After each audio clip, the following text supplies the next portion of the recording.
Hello， 欢迎回到我的频道。那我们今天来偷懒一下，因为家里刚好有这个这个坚果补给的就是里面它有那个杏仁果、葡萄干、南瓜子，然后还有蔓越莓干樱桃果干这样子。然后把这些综合的果干，我们把它混在面团里面，然后来做坚果馒头今天就用这种的。那我们会用500公克的中筋面粉，然后混这种3包坚果。那你如果家里有其他的品牌的或者是一样是坚果果干之类的，也可以拿来操作这样子。反正在家里防疫期间，在家里就试着操作看看变化一下。我们在操作之前呢，还是希望你帮我按订阅、分享，再按赞。那我们换个位置。好，我们现在来边介绍材料，然后边操作。这里是中筋面粉500公克，然后这个是5克的发酵粉，我们把它倒进来，然后用筷子把它稍微搅拌一下。再来，这个是260cc 的牛奶，我们把它先回温过了，我们把它倒进来，然后把它搅拌。搅拌成大面絮状。我们的面絮慢慢的变大了慢慢的变集中了，面团已经慢慢的集中了。那里面的好像那种粉末的面粉已经越来越少了，那就代表我们今天的水分是差不多 OK 的就没有，现在这样看就没有粉没有粉。再这个是坚果。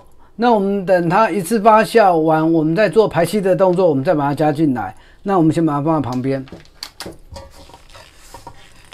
好，那现在面团差不多了面絮差不多。那我们把筷子拨干净，然后用手来搓揉按压。搓揉按压的同时把这个锅子工作盆把它稍微擦拭一下。这样子差不多都已经结成块了好，这样子它已经都集中起来了。那我们把它放在工作案板上面。我们把它放在工作案板上面，然后开始搓揉。搓揉的时间一样是抓8分钟。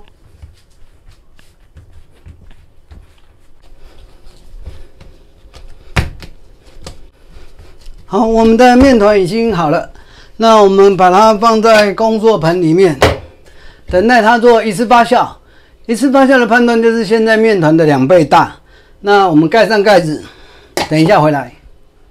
Hello， 我们的面团一次发酵已经完成了现在已经膨胀差不多2倍大左右了。那我们在工作案板上面撒一层粉，然后把它取出来。好，我们把它拨开，然后把这个是3包的那个综合坚果，我们把它放进来。然后开始做排气的动作，顺便把它混合。那排气的动作一样做5分钟就可以了。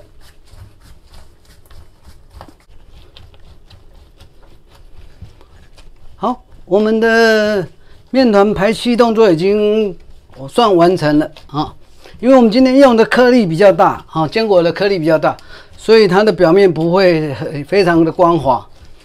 那我们把它搓成长条形。好，那我们来做切割的动作。这个就是我们今天的牛奶坚果馒头。那我们把它放在锅子里面，等待它做2次发酵。2次发酵的判断就是现在馒头的 1.3 到 1.4 倍左右就可以了。那我们等一下回来。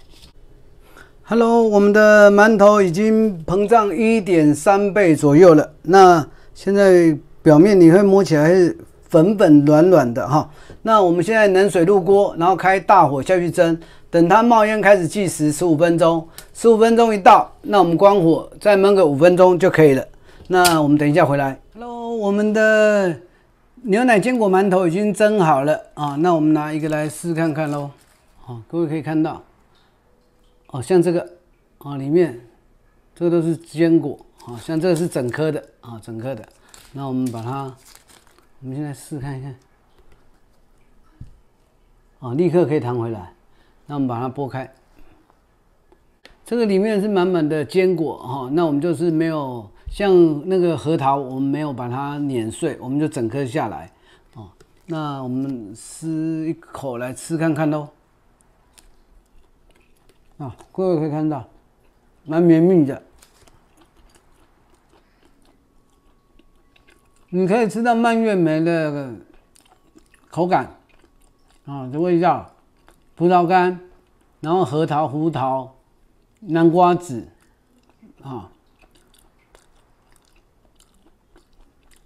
蛮 Q 的，味道也蛮香的。那如果你喜欢今天的牛奶坚果馒头，你也可以在家里试着操作看看。如果有什么任何问题，那你在底下留言给我，那我试着帮你回答。那我们下次再见喽，拜拜。